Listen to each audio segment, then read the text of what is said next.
नमस्कार साथियों। तो आज है 22 जुलाई 2025। दोस्तों, बात करेंगे इस वीडियो में कुछ इंपॉर्टेंट टॉपिक्स के ऊपर, कुछ इंपॉर्टेंट अपडेट्स है, कुछ इंपॉर्टेंट न्यूज है। तो चलिए एक एक करके कवर करते हैं। सबसे पहले हम बात करेंगे, आज बाजार क्लोज हो जाने के बाद बहुत सारे कंपनी की क्वार्टर 1 की रिजल्ट आउट हुआ, जिसका एक्चुअल रिएक्शन आपको कल यानी 23 तारीख जैसे ही बाजार ओपन होगा देखने को मिलेगा मार्केट में। तो सबसे पहले हम कवर करेंगे एक ऐसे कंपनी की शेयर्स के बारे में जो कि कल तक एक लॉस मेकिंग कंपनी हुआ करता था, बट आज से दोस्तों ऐसा नहीं है। और अक्सर आपने अगर इस चैनल को रेगुलरली फॉलो करते हो काफ़ी पुराने समय से, तो आपको पता होगा कि पेटीएम के बारे में मैं अक्सर आपको यही कहता हूं कि देखिए, कंपनी जब तक ना प्रॉफिटेबल बन जाए तब तक आई थिंक कि आपको सोच समझ के डिसीजन लेने की जरूरत है। और आज दोस्तों आउट हुआ है कंपनी की क्वार्टर 1 की रिजल्ट। तो चलिए सबसे पहले रिजल्ट चेक करते हैं, उसके बाद मेरा जो अभी बदला हुआ पॉइंट ऑफ व्यू वो भी आपके साथ में शेयर करूंगा। देखिए, यहाँ पे मैं आपके साथ बहुत सारे क्वार्टरली रिजल्ट ओपन किया। बेसिकली हम ईयर ऑन ईयर साथ में क्वार्टर को कंपेयर करेंगे सिंपली। देखिए, लास्ट ईयर जून 2024 में पेटीएम की टोटल इनकम था 1502 करोड़। चलो ठीक है, बीच बीच में हमने देखा कि पेटीएम की जो रेवेन्यू है वो तो चलो इंक्रीज हुआ है, बट उसके साथ साथ जो कंपनी की खर्चा है यानी एक्सपेंसेस वो भी काफी ब्रॉड हो गया था। लास्ट क्वार्टर की बात करें कंपनी की, देखिए रेवेन्यू के अंदर बहुत अच्छा जम देखने को मिला था, 1912 करोड़। नोट करना यहाँ पे हर एक पॉइंट को, क्योंकि ये इंपॉर्टेंट है। रेवेन्यू आप देखिए लगातार इंक्रीज हो रहा है। इस बार भी आप देखिए रेवेन्यू इंक्रीज हुआ 1918 करोड़ रुपए। तो मतलब इनकम की सेगमेंट पे कंपनी कोई कमी नहीं छोड़ा ग्रो करने के लिए। तो इनकम तो बैक टू बैक सारी क्वार्टर में बढ़ रहा है। पर दिक्कत कहां पे हो रहा था पेटीएम जैसी कंपनी के लिए, उसका जो एक्सपेंसेस है, खर्चा, वो भी लगातार बढ़ता जा रहा है। मतलब जैसे कि आप लास्ट ईयर अब देखिए, लास्ट ईयर में कंपनी की जो टोटल इनकम था 1500 करोड़, और कंपनी की खर्चा कितना हुआ था, लगभग 2300 करोड़ के आसपास। तो मतलब ultimately company at the end नुकसान हो रहा था। आप लास्ट क्वार्टर की उठा लीजिए, लास्ट क्वार्टर में रेवेन्यू था बहुत ज्यादा, है ना, काफी ग्रो किया था 1912 करोड़, बट अल्टीमेटली खर्चा कितना हुआ था 2000 करोड़। तो जैसे कि अक्सर मैं आपको कहता हूं कि देखिए, कोई भी कंपनी के लिए जैसे इनकम इनकम तो वो प्राइमरी मैं कहूंगा प्रायोरिटी होना चाहिए ग्रो करने के लिए, बट उसके साथ साथ ना एक्सपेंसेस यानी खर्चे को भी कंट्रोल में करना चाहिए, तभी जाके आपको एट द एंड कुछ दिखेगा जेब में, है ना। तो इस बार जो है ना, माहौल दोस्तों बदल गया मतलब बहुत अच्छे से बदला। कंपनी की इनकम जैसे ग्रो किया है, चाहे क्वार्टरली बात करें एक मार्जिनल ग्रोथ रखा, बट ईयरली बहुत अच्छा ग्रोथ रखा, 15,000 करोड़ से लगभग 1918 करोड़ के आसपास पहुंच चुका है। बट एक्सपेंसेस एक्चुअली काफी गिर गया। एक्सपेंसेस काफी ड्रॉप होने के कारण पहली बार दोस्तों कंपनी की मार्जिन, ऑपरेशनल प्रॉफिट मार्जिन ना, वो पॉजिटिव में आया। क्योंकि इसके पहले भी हमने देखा कंपनी एक बार प्रॉफिट जनरेट किया था, बट वो एक्चुअली रेवेन्यू फ्रॉम ऑपरेशन के थ्रू नहीं, वो था अदर्स इनकम के थ्रू। अगर आप देखेंगे पिछले कुछ क्वार्टर में या पहले जब से ये कंपनी बना है, ठीक है, तब से लेकर अभी तक कभी भी कंपनी की जो ऑपरेशनल प्रॉफिट मार्जिन वो पॉजिटिव में नहीं था। पहली बार दोस्तों 4% की पॉजिटिव में मार्जिन कंपनी जनरेट किया। अच्छा, मैं आपको एक बार दिखाना चाहता हूं कि लास्ट ईयर क्वार्टर 2 में कंपनी प्रॉफिटेबल बना था पहली बार, बट वो था अदर्स इनकम के थ्रू। याद रखना, अदर्स इनकम के थ्रू प्रॉफिटेबल बनना वो कोई बोल सकते हो कि सस्टेनेबल प्रॉफिट नहीं है। जैसे कि इस बार अदर्स इनकम एक डिसेंट था, जो कि अक्सर क्वार्टर में होता है, वही 150-200 करोड़ के आसपास। तो जिसके वजह से अल्टीमेटली कंपनी की जो प्रॉफिट इस बार पहली बार हुआ है, मैं कहूंगा रेवेन्यू फ्रॉम ऑपरेशन के थ्रू। क्योंकि अगर आप देखेंगे लास्ट ईयर क्वार्टर 2 में भी कंपनी प्रॉफिट जनरेट किया था 930 की, बट वो प्रॉफिट रेवेन्यू फ्रॉम ऑपरेशन के थ्रू नहीं था, वो था अदर्स इनकम के थ्रू, जबकि कंपनी 1,500 करोड़ की अदर्स इनकम जनरेट किया था उसके थ्रू था। बट इस बार जो कंपनी प्रॉफिट जनरेट किया है, ये फर्क क्या है, ये टोटल इनकम यानी जो कंपनी की ऑपरेशनल रेवेन्यू उसके थ्रू हुआ है। सो कंपनी लास्ट ईयर जहां पे नुकसान हुआ था 840 करोड़ रुपए की, इस बार सीधा सीधा बन चुका है प्रॉफिट 122 करोड़ की।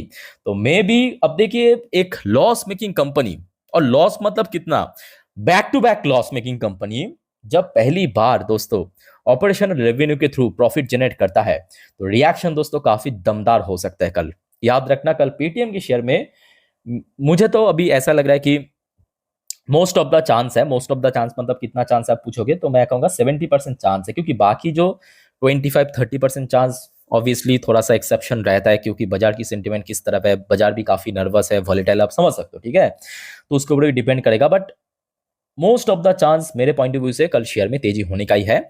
और पेटीएम के ऊपर जैसे कि इसके पहले भी आपको मैं कहा था कि कंपनी लॉस मेकिंग कंपनी है, सो थोड़ा सोच समझ के विचार करने की जरूरत है। बट आज मैं आपको कहूंगा कि लॉन्ग टर्म के व्यू से आप चाहे तो रिस्क ले सकते हो, क्योंकि देखिए पहली बार प्रॉफिट जनरेट किया इसका मतलब ऐसा नहीं है कि हर एक क्वार्टर होगा फ्यूचर में, उसको भी आपको ऑब्जर्व करने की जरूरत है कि फ्यूचर क्या हो रहा है, बट हाँ कुछ हद तक आप इसमें रिस्क ले सकते हो, ये मेरा पॉइंट ऑफ व्यू है। बाकी देखिए आप सोच समझ के डिसीजन लेना, ठीक है। अच्छा नेक्स्ट हम बात करेंगे एक और बेहतरीन कंपनी JSW इंफ्रास्ट्रक्चर लिमिटेड। ये भी अच्छी कंपनी है, वैसे आज इसका भी रिजल्ट आउट हुआ बाजार क्लोज हो जाने के बाद। चलिए सबसे पहले देख लेते हैं कि इस बार कंपनी की परफॉर्मेंस कैसा हुआ Q1 पे। देखिए लास्ट क्वार्टर मतलब लास्ट ईयर पे कंपनी की इनकम था 1010 करोड़ रुपए।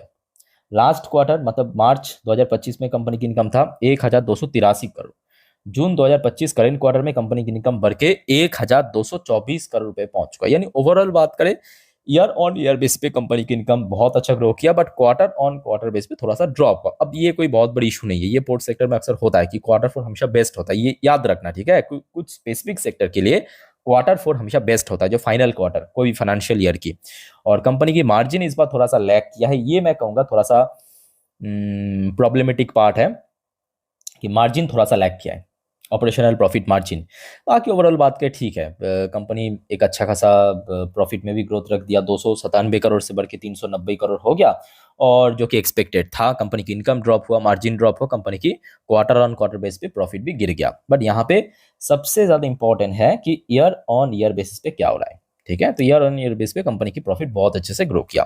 तो कल दोस्तों इस कंपनी की शेयर को भी अपना नजर रखिए, अच्छी कंपनी ऑब्वियसली, और ज्यादा पुरानी लिस्टेड भी नहीं है, जब से लिस्ट हुआ तब से लेकर अभी तक हमने देखा बहुत अच्छा एक डिसेंट रिटर्न भी दिया है, ठीक है। अच्छा नेक्स्ट हम बात करेंगे केई इंडस्ट्री लिमिटेड, जो कि इलेक्ट्रॉनिक सेक्टर की कंपनी है। आज देखिए लगभग ये सब अपडेट मैं आपको दे रहा हूँ, ये सब बाजार क्लोज होने के बाद की अपडेट है, ठीक है। थोड़ा सा मैं आपको PDF ओपन करके दिखा देता हूँ। तो आप पहले देखिए यहाँ पे जितने भी नंबर्स है सब इन मिलियंस पे है, नोट करना, यहाँ पे जितने नंबर है सब इन मिलियंस पे है, और मैं आपको करोड़ पे कन्वर्ट करके बताऊंगा ताकि आपको एकदम समझने में इजी लगे। तो सबसे पहले आ जाइए कंपनी की टोटल इनकम। देखिए टोटल इनकम यहाँ पे जो आपको मैं अभी अभी कह रहा था कि स्पेसिफिक कुछ सेक्टर्स है जिसके लिए Q4 हमेशा बेस्ट होता है, तो यहाँ पे हम क्वार्टर ऑन क्वार्टर बेस पे मतलब कंपेयर करना जस्टिफाइड नहीं है एक्चुअली अगर हम बात करें, ठीक है। सो यहाँ पे ईयर ऑन ईयर बेस पे अगर हम बात करें तो लास्ट ईयर में कंपनी की टोटल इनकम था 2078 करोड़। याद रखना कि ये सब फिगर मिलियंस में है, ठीक है। तो इस बार देखिए सीधा बढ़ के लगभग 30% के ऊपर ग्रो किया है, ईयर ऑन ईयर बेस पे 2629 करोड़ पे पहुंच चुका है। तो ओवरऑल बात करें ईयर ऑन ईयर बेस पे बहुत अच्छा jump, but quarter on quarter base पे थोड़ा सा हमें डिक्लाइन भी देखने को मिला, ठीक है। अच्छा अब आ जाइए नीचे, सब टैक्स एक्सपेंसेस सब कट करने के बाद जो बचता है उसे हम कहते हैं प्रॉफिट फॉर द पीरियड, यानी नेट प्रॉफिट कितना कमाया कंपनी। सो लास्ट ईयर की बात करें कंपनी की नेट प्रॉफिट था 150 करोड़, लास्ट क्वार्टर में 226 करोड़, इस क्वार्टर में बढ़ के 195 करोड़ पे पहुंच चुका है। मतलब जैसे कि इनकम में चेंजेस हुआ है नंबर्स, ठीक वैसे ही उसके साथ साथ प्रॉफिट में भी एंड अर्निंग पर शेयर में भी नंबर्स चेंजेस हुआ है। क्वार्टरली बेसिस पे डिक्लाइन, ईयरली बेसिस पे इंक्रीज हुआ, ठीक है। तो ये हो गया आपकी के इंडस्ट्री रिजल्ट। मे बी कल शेयर में तेजी हो सकता है, अच्छी कंपनी है, और खास करके हमने देखा रिसेंटली सरकार की तरफ से PLI स्कीम्स के ऊपर भी कुछ विशेष अनाउंसमेंट किया जो कि मैं ऑलरेडी लास्ट वीडियो में कवर कर चुका हूं। सो कंपनी को काफी बेनिफिट मिल सकता है, ठीक है। तो के इंडस्ट्री के ऊपर भी नजर रखना, अच्छी कंपनी अपने सेक्टर्स की। अच्छा दोस्तों आगे बढ़ते हैं नेक्स्ट टॉपिक पे, बट उसके पहले आप सभी को रिक्वेस्ट करूंगा अगर आपको वीडियो भी तक अच्छा लगा, इन्फॉर्मेटिव लगा, प्लीज दोस्तों वीडियो को लाइक करना और प्लीज चैनल को सब्सक्राइब करके जरूर रखना ऐसे इन्फॉर्मेटिव वीडियो हर रोज पाने के लिए। और याद रखिएगा दोस्तों आज रात की 10:30 की वीडियो मिस मत करना, जिस पर हम नेक्स्ट डे मार्केट प्रेडिक्शन पूरे दिन की शेयर बाजार की अपडेट को कवर करेंगे आज रात की 10:30 के वीडियो में, उसको कदम मिस मत करना। और याद रखना उसके पहले भी बहुत सारे और भी कंपनी है जैसे कि IRFC। अच्छा यहाँ पे दोस्तों बताने से याद हुआ, IRFC की ऑलरेडी रिजल्ट आउट हुआ है, जो कि आपको मैं नेक्स्ट या तो सेकंड नेक्स्ट वीडियो में दूंगा। और रिजल्ट दोस्तों अगर आपके पास है देखना मत भूलना, बहुत ही तगड़ा रिजल्ट इस बार किया है कंपनी, ठीक है।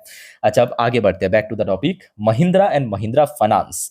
सो आज महिंद्रा फाइनेंस की रिजल्ट आउट हुआ, आइए देख लेते हैं कि इसका परफॉर्मेंस कैसा हुआ है। वैसे तो अच्छी कंपनी है। तो देखिए ये कंसोलिडेटेड रिजल्ट मैं आपको दिखा रहा हूँ।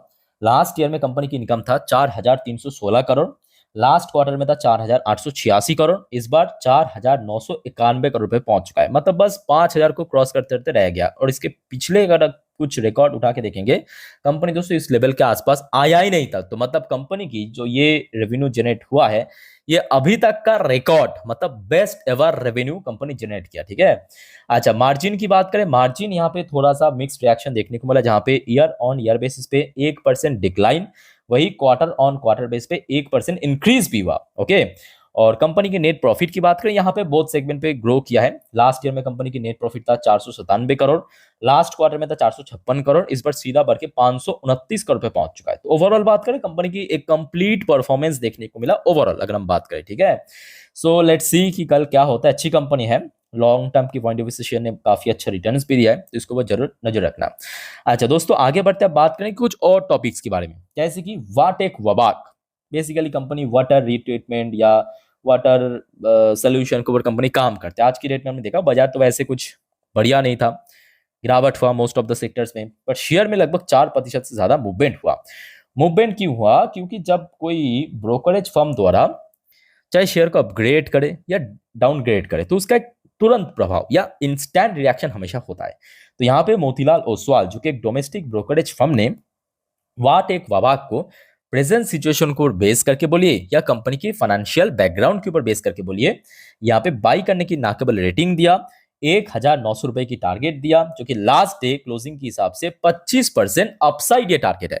और इसका ही एक जो इंस्टेंट इंपैक्ट आज हमें देखने को मिला शेयर प्राइस में। तो क्लियर हो चुका है। ओके, अब दोस्तों आगे बढ़ते हैं नेक्स्ट टॉपिक पे, बट पहले मैं आपको न्यूज दिखाना चाहता हूँ। न्यूज क्या है कि देखिए, आज की डेट में जो रेयर अर्थ मटेरियल्स को लेके इतना ज्यादा ड्रामा चल रहा है ग्लोबली, वो आई थिंक हर किसी को पता होगा। चाइना ने यूएस को काउंटर करने के लिए जो सप्लाई कट कर दिया या सप्लाई बहुत ज्यादा कम कर रहा है आज की डेट में, तो भारत जैसे डेवलपिंग नेशन को दोस्तों उसका ऑल्टरनेटिव ढूंढना पड़ रहा है।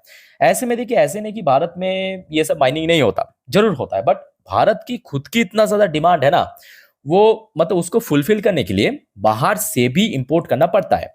सो जिसके चलते आप देख सकते हो, खास करके भारत में जो कंपनीज रेयर अर्थ मटेरियल्स या मैग्नेट को माइनिंग करता है या प्रोड्यूस करता है, उसके शेयर में बहुत अच्छा मूवमेंट हुआ। चाहे जीएमडीसी की बात करें, आप देखिए Gujarat minerals development corporation limited आज लगभग 5% ऊपर आके क्लोजिंग दिया।